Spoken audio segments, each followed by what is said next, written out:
Hello, ladies and gentlemen, and to another episode of Analytical Fanboys. My name is not Vac, it's Chris. Hi! We're doing this while he's a fucking way with a brand new person, a co-host for the evening. Tell the people who you are. Hi everyone, I'm Bluey of Bluey Productions. I do dub internet reviews, and it's nice to be on the Analytical Fanboys podcast.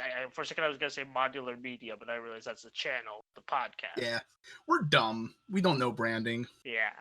But while Vac is away, I figured, hey, why keep the content train not rolling? And decided to just do a quick little filler issue, whatever, fuck it, with Bluey here about a thing that just got released on the internet, which is a big momentous thing, which is an official English release of Kamen Rider Shin. Or Shin Kamen Rider Prologue, if into the official title.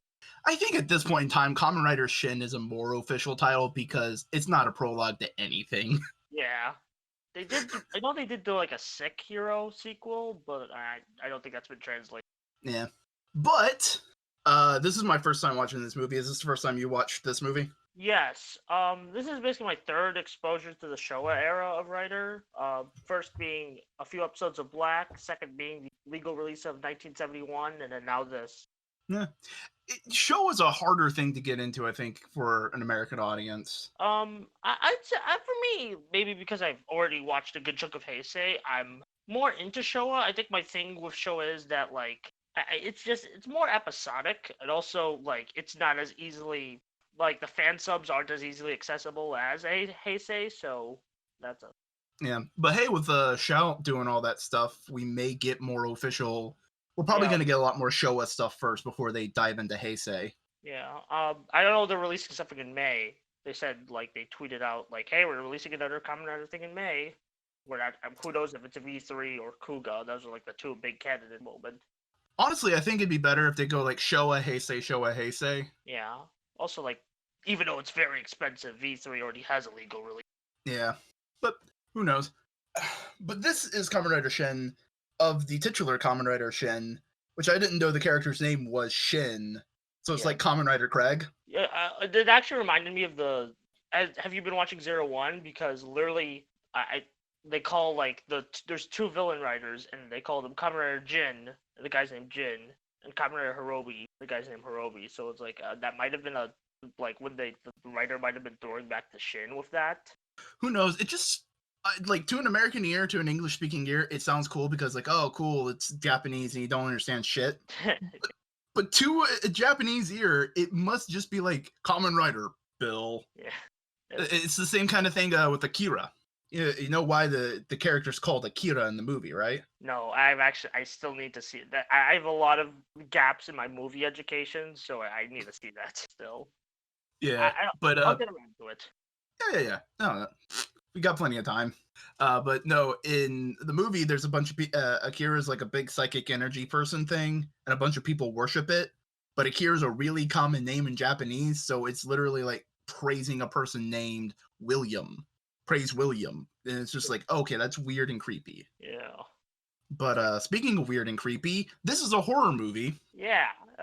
I kind of figured it would be like a horror-esque, like, because of like I've heard of the Shin transfer, and that's like a pretty big, like, that's like one of the big Kamen Rider moments everyone talks about on the stuff. It reminds me of like a grasshopper version of American Werewolf in London. Again, big gaps in my movie education. It's just a very visceral transformation sequence involving the character. I will say that and a cameo by Ishinomori were my two favorite parts of this movie. It's a very dry movie. If I be honest, I didn't like it that much. Because honestly, it feels like the first 10 minutes of any other Kamen Rider show. Yeah, like, it's not even just that. I just, like, didn't, like, with, like, okay, if you're expanding those 10 minutes into, like, 90 minutes, you can do, like, a lot with expanding characters. They did not. Like, and I just, like, okay, this thing's cool, and, like, Shin is cool in concept. I just think the execution, the writing, and it was just not that good at all. No, and they did adapt a lot of the, I think let me phrase that fucking right.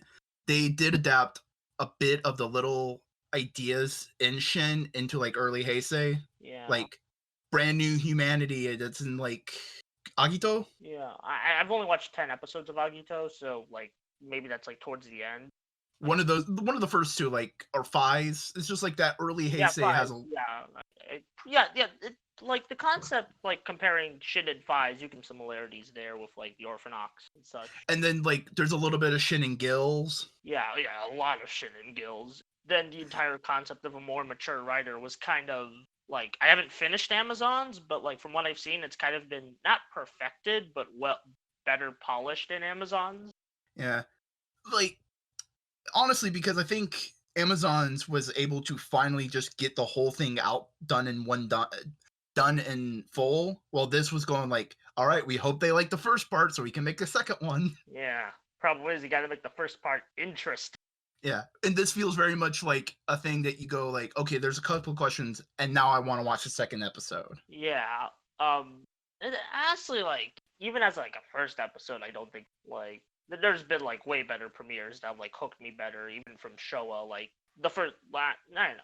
I guess what I'm trying to say is that even if it was just the like 10, 20 minutes, I still wouldn't like much, but probably would have liked the entirety of Shin more. But Yeah. don't have the entirety of Shin. We just have the 90 minutes. This is definitely one of those things I think Toei should probably like hire a really good light novel art writer and just go Yeah. like, hey, just finish the story, just do it.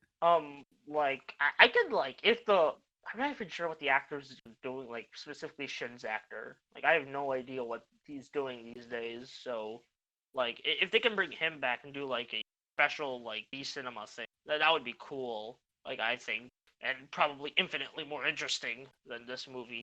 Oh yeah, especially with the way essentially tokusatsu special effects have evolved over recent years.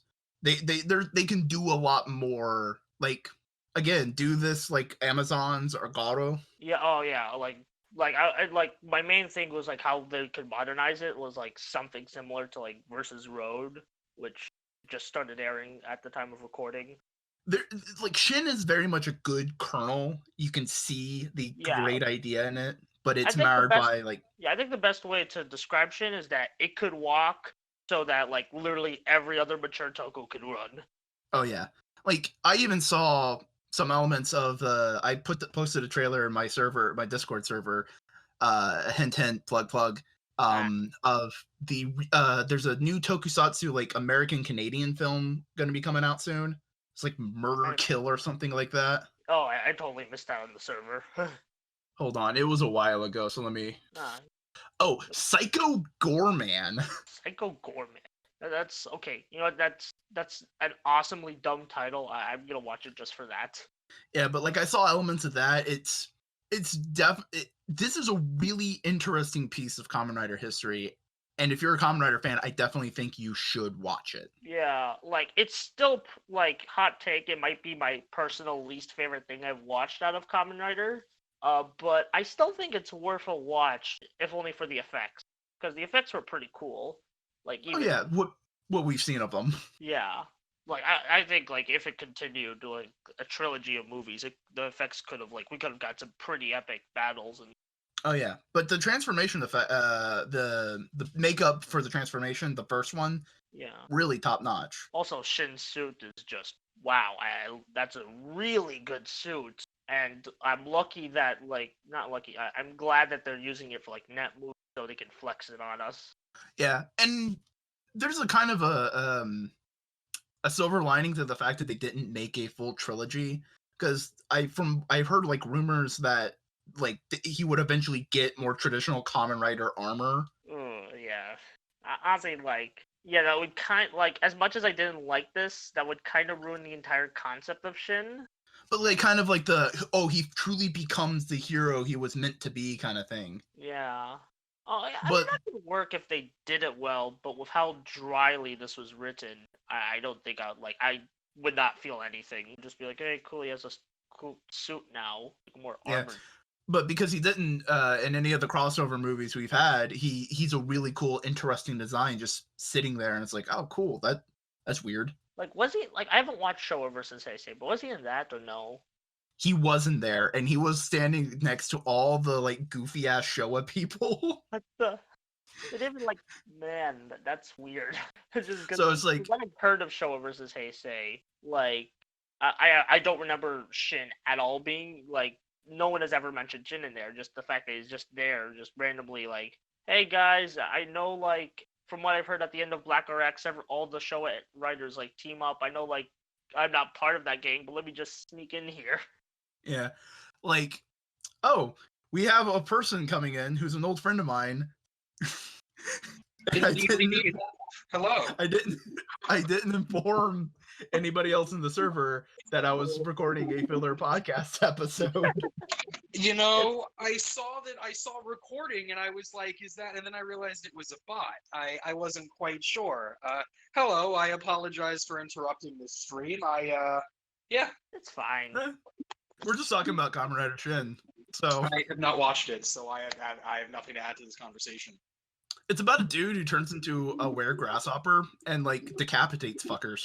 Wow. That's For, like, that's pretty great. 5 minutes. The rest of the movie is just science.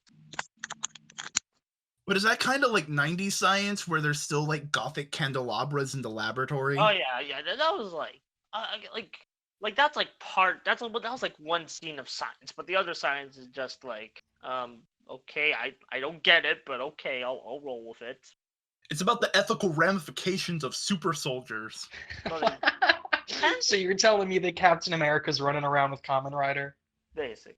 In a sense, yeah. That's pretty cool. With only less Hitler punching. Fortunate. They still fight grasshopper fascists. Grasshopper Hitler. Well, I mean, we already have starfish Hitlers. Why not? Oof. Yeah. Well, I will leave. I just want to, Boingo, I hope you're well. We should catch up sometime, especially with all this craziness going on. I hope you guys are staying safe, and yeah, hopefully we can do something soon, Boingo. Thanks for having me on to crash your little party here. Ah, it's no problem. And next time invite me, man. I'd love to be a part of it. Okay. Yeah, man. Alrighty, guys. Have a good night. Yeah, you too. You too. Yeah. Friendship. Yeah. Nice little break. Like I don't know. I feel like maybe I'm being too harsh because like I don't feel like I'm being very vague of why I dislike it, or maybe not vague enough.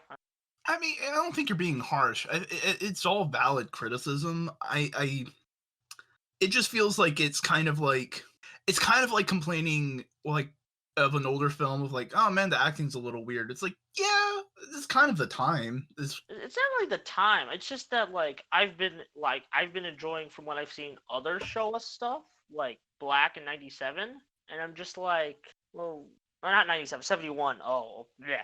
I mean, 71 and Black, I've been enjoying those a lot, and I didn't feel that same enjoyment with something that's further down, like in the 90s, so I don't think this is good with it itself. I mean, if you just wrap up the story itself, it can be told in 30 minutes, and I think that's the big problem, because ultimately the story is, dude is in a experimental genetic manipulation program being run by his dad. He turns into a Bugman, and lately there's been Bugman murders going on, and he thinks, oh no, it's me. Yeah, and again, maybe like, and also I just didn't really care for Shin or the organization, just nobody. Like, I didn't really feel like, I like you. Like, I just felt like apathetic towards most of these characters. I like Shin's friend, the dude with glasses. He seemed pretty cool, concerned about his buddy. He gets like 2 scenes. Like, I can't remember his name. The only other guy besides Shin, I know like I felt apathetic towards but like then Onozaki, he's just kind of he was the scientist. Correct me if I'm wrong. Was he the guy of the like ancient ritual science? I think possibly.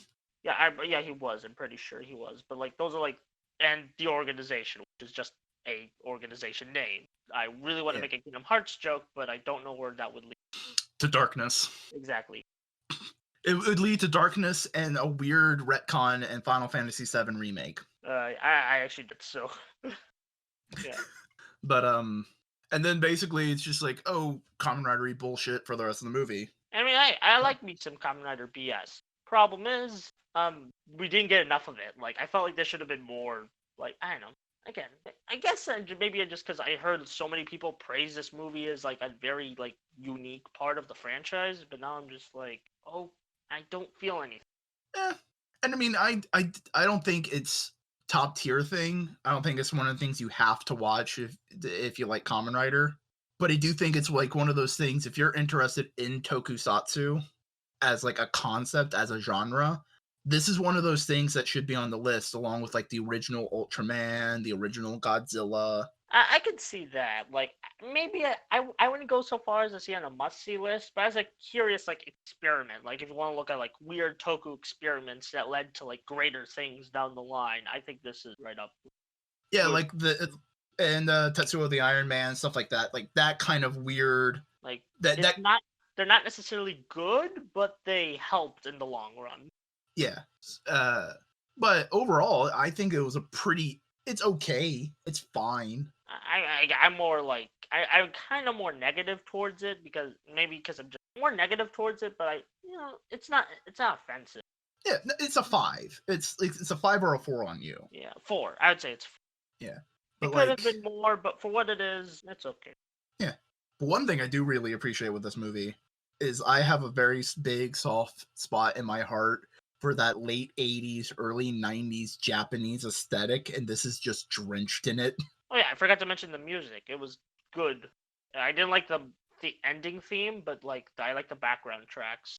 A lot of it's good. There was a cool moment when Shin's confronting the dude, and he's going like, "I'm gonna make grasshopper super soldiers," and you hear the the stomping of an army. Oh, that was like a dramatic like sound. I just remember that. Oh, that was like, that should make me laugh, but at the same time, it's cool. It's kind of like a funny cool.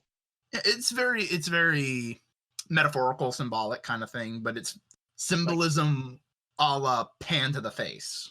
Yeah. But genuinely like seeing all those old JDM cars was just like, oh, it's so cool. I'm not really a cars guy.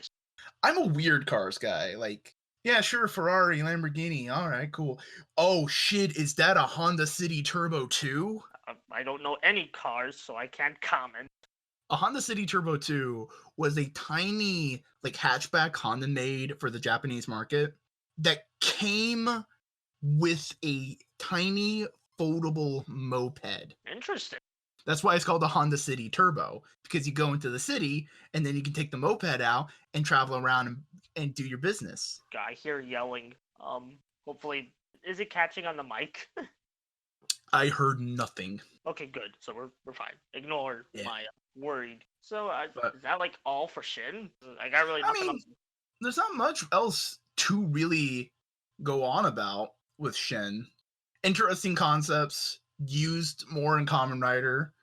I thought it was okay to find, and you thought it was a little lacking. Yeah, maybe it's the expectations again, but like still. Oh, that's true. 1971.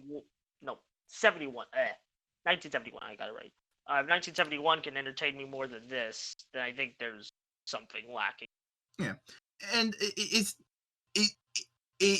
is full of cliffhanger syndrome. Like especially that ending with the like spoilers for 1990s, but the ending with like, oh, like Shin's gonna do something with the psychic baby now, the mutant child, the subtitles called it. Like, yeah, the weird grasshopper star child. Yeah. And like who is the organization? Before actually, like, I wanted to mention something about the child. Before, like, I was on this, I was talking to like a few people about this movie, and they were like, and they were actually mentioning that, like, hey, if this got a full series, we could have got an interesting dynamic with Shin as the child. And like, man, that's right up my alley if they actually did it. Lone Wolf and Cub, but Kamen Rider. Yeah, that'd be kind of cool. Then, but I think was this the last thing Ishinomori did before he died, or was he was pre-planning Kuga. This was like Shin was like the first of like the quote-unquote Showa trilogy movies of like Joe and Jay. Of the come on guys, give Kamen Rider one more chance. I know you'll like it. And then like last thing he did was pre-plan Kuga, He also did Voice Luger, which I keep timeline on Twitter, and I need to see it, but I just can't be. I'm watching the Ninja right now, and 01 and catching up on Kiramija, and just also trying to finish Ryusoul. I have like a lot of things on my plate, so I'm like, oh, wait, yeah. wait, Voice Luger, I'll wait. Probably saying it wrong. Yeah, but yeah, it's a very interesting thing. I don't think there's much else to really talk about. So, unless you want to shit about things you've been watching. Yeah, actually, I do. I was hoping if I could. Oh yeah. Fucking go for it, man. Yeah. All right. I've been playing 2 games. I just bought the Final Fantasy VII remake. I beat that. I'm actually writing a review on it. Spoiler alert. I thought it was good with the stumbling block in the second half. Not with story. I think the story, like, contrary to a lot of people, I like the story. My problem came with the gameplay portion, puzzle, in the second half. I mean, like, it's not bad. Just it can get frustrating at times. The second half. It's a newer style of gameplay loop, and it's just kind of like got some jank. Yeah, kind of some jank. I think I think part 2 is gonna be way better in terms of gameplay. I mean, the combat is great. I just have more problem with the puzzles. I just feel like hopefully they'll take the criticism with like, hey, these puzzles aren't that cool.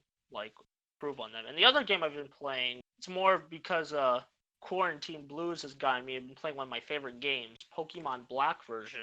Replaying that. It's my favorite Pokemon gen. Also gonna play Black 2 later on, but like I actually decided to go something different. Usually I choose Oshawott, but instead I chose Snivy. And I'm like, still consider it my favorite Pokemon game. That's cool. I think it was the last genuinely great Pokemon game. Yeah. I still think Moon was great. I played Sword and Shield, and like they were good. Like I know all like the controversy behind Sword and Shield is kind of non-controversial. The thing behind Sword and Shield, I know people were like, Sword and Shield could have been way better. I still think it's a good game.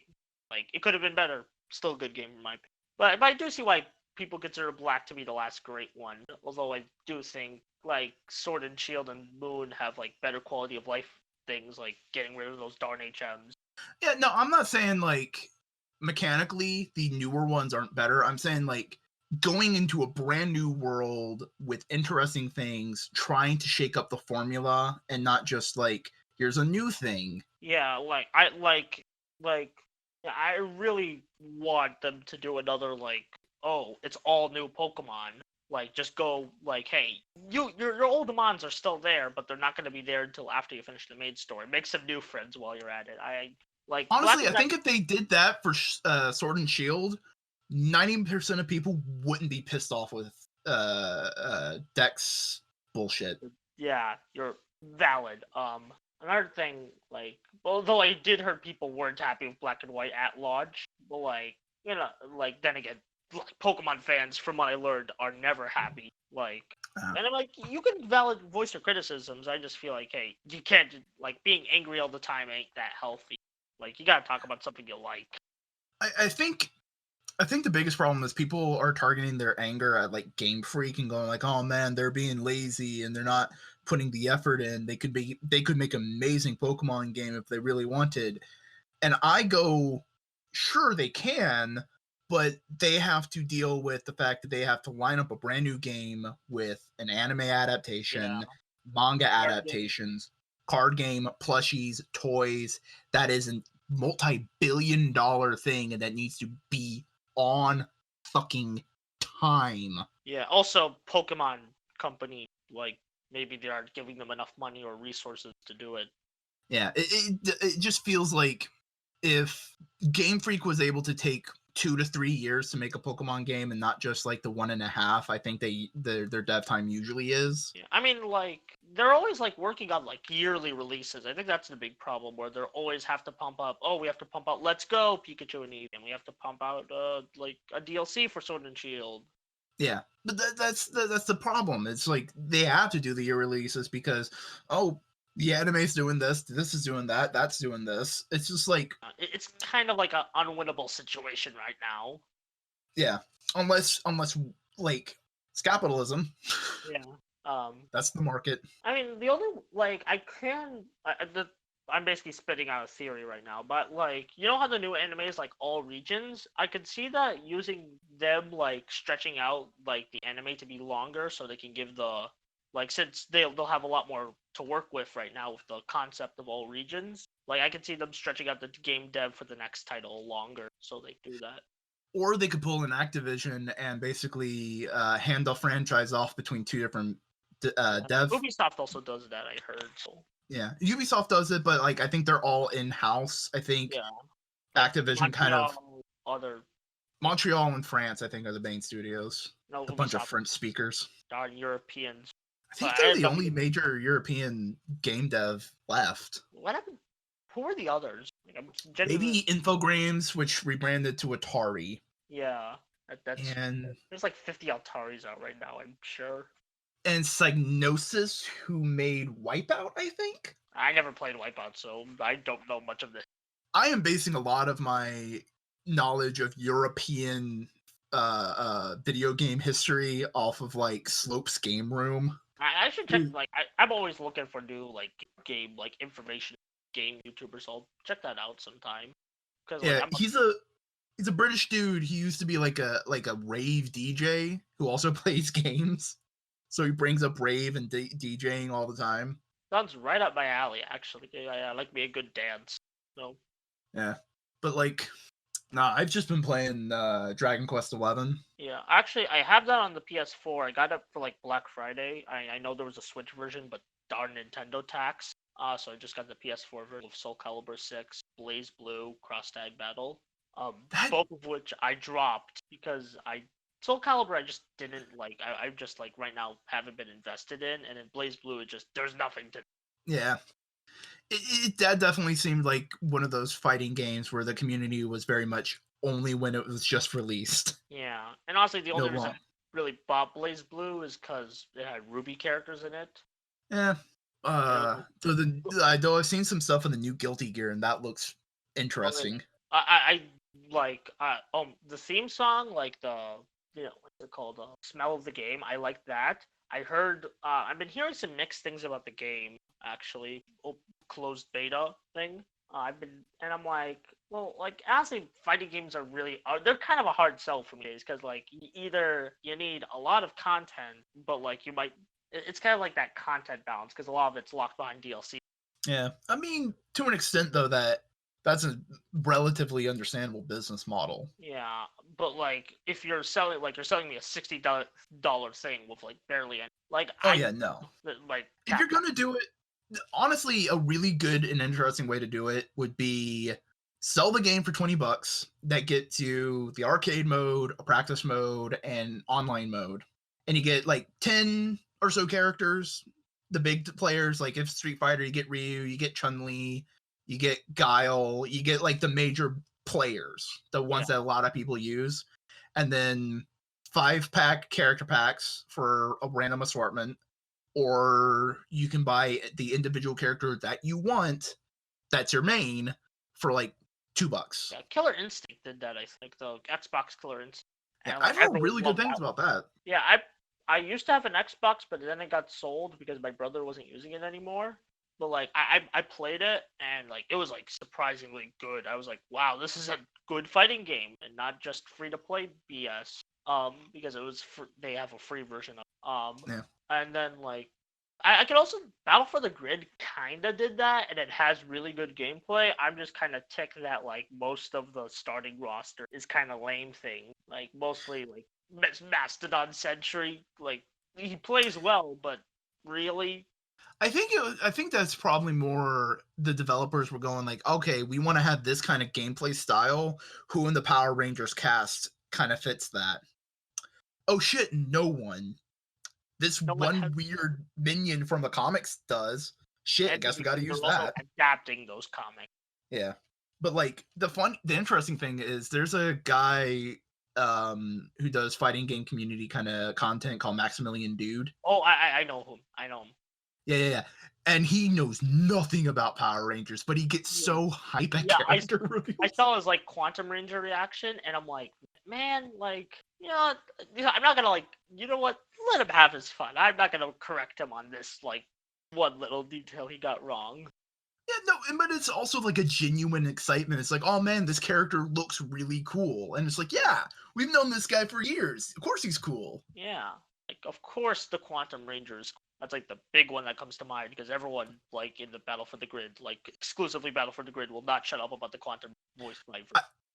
Yeah, but he was also originally played in live action by the guy who plays Virgil. Yeah. Oh man. No, I've just been playing Dragon Quest 11, getting through it. I am still very in the beginning of the game, so Yeah. Again, like I'll get to it. I just have like a lot of like other things I want to get through, like my Pokemon Black and Black 2 like playthroughs and other things. I actually beat the first not the first Star Fox. That's a whole different story. Star Fox 64 for the first time recently. It was very fun actually. Like I don't know why I was going into like about to rant about it. It was a good game. Can I say? I've also been playing The Messenger and Shovel Knight. Oh yeah, Shovel Knight. Oh, I love Shovel Knight. I did like 5 minute review, a 5 minute review of just like gushing about it. I love it so much. Oh yeah, I got the Probably- Treasure Trove edition, so I have all 4 of the characters Yeah, and the Showdown mode. I've actually, as much as I love Shovel Knight, I have not played the King Knight campaign yet. I have, but I haven't just like started it.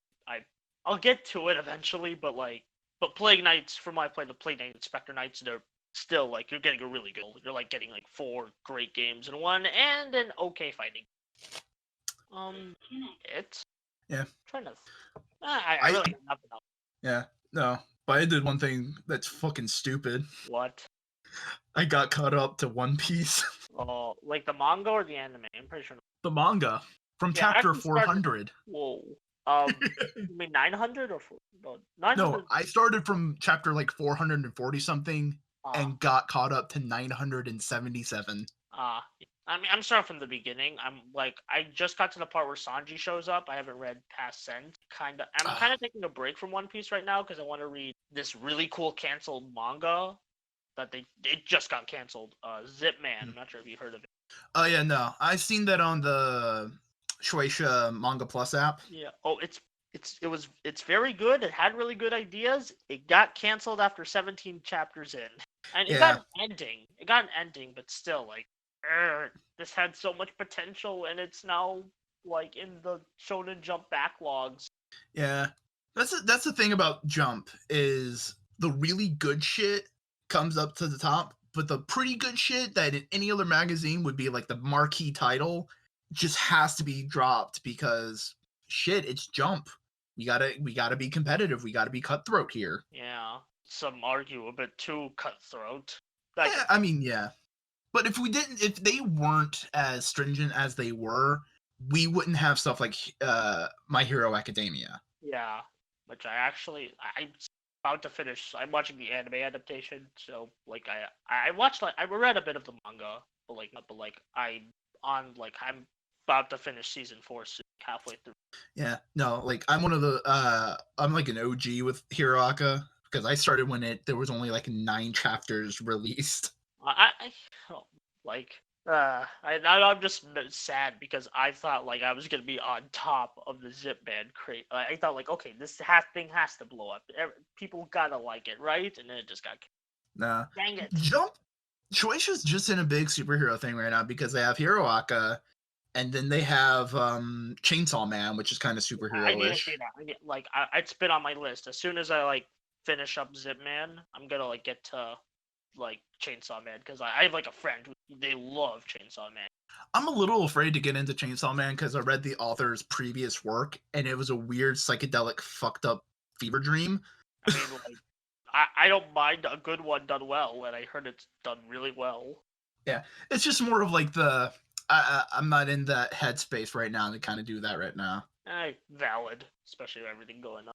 Oh yeah, no, I have to be in a very specific mood to do that, to get into a piece of story like that. Like I was in a very specific mood when I read Devilman, and now I don't think I can ever watch an adaptation of Devilman because I know exactly what I'm getting into, and I don't want to go through that. Oh, but that just bringing me back to like, was it the beginning of 2019 or 2018? I was obsessed with Devilman Crybaby. Forgot. Yeah, Like Crybaby's a pretty faithful adaptation, so really, because like maybe because I'm just looking at the art style, but like from comparing it, it's like they went bonkers with the art style. Oh no, the art style's bonkers, but like in terms of the story and the beats and what it was trying to get across. Maybe I'll like again. I have like a lot of. Like even in terms of shows. I just mentioned the Tokusatsu stuff. I still have like a ton of that. I'm gonna be drowning a never-ending backlog forever. I still got to get through most of the Gundam shit. And I was gonna get into Gundam, but I'm like, not now. I still have large gaps in my Kamen Rider education I have to get through. So well, maybe later. Yeah, no, I'm still in 0079 of Gundam, which is the original series. Yeah, no, like I think we're just dragging it out for as long right now. I know that's just. But you know what? Solid enough episode. So Yeah, why don't you tell the audience where they can find your shit? All right. If Bongo doesn't, I probably anyway. Take two. Yeah. If Bongo doesn't write, I hope I said that right. You should find my Twitter and YouTube description below. But if not, my Twitter is @maskbluey9949 and not 49. It's not like 49. It's like 4. Yeah, you get it. Hopefully. The link will be in the description. Yeah, the link will be in the description. But and my YouTube stuff is Bluey Productions. I didn't have a video by the time I record this because I was lazy and I was too busy playing Final Fantasy VII Remake. But this week I had I did a dub. I didn't voice anything, but I just took sound effects from the Kamen Rider Dragonite Wii game and placed them on the Kamen Rider Geo scene. I thought it was fun, but who knows? Maybe you won't like it. Hopefully you will. But that's not what I usually do. I usually do reviews. I just like the last big review I did was Bubsy the Woolly Strike Back for April Fools. But I also do editorials like why Metal Cluster Hopper from Kamen Rider Geo is awesome, and now I'm overstaying my welcome. So just go check my stuff out.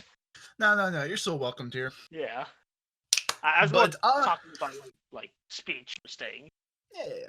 But I'm Chris Boingo Gaston. I do video editorial bullshits.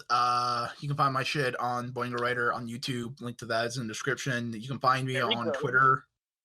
You can find me on Twitter that I never use because fuck Twitter. Yeah, that's valid. I don't like Twitter is the bane of my existence. I hate it. Yeah, I have a love-hate relationship with Twitter. I just have a hate relationship with Twitter. I don't like it. I just have it. I just have it for pure marketing. That's it.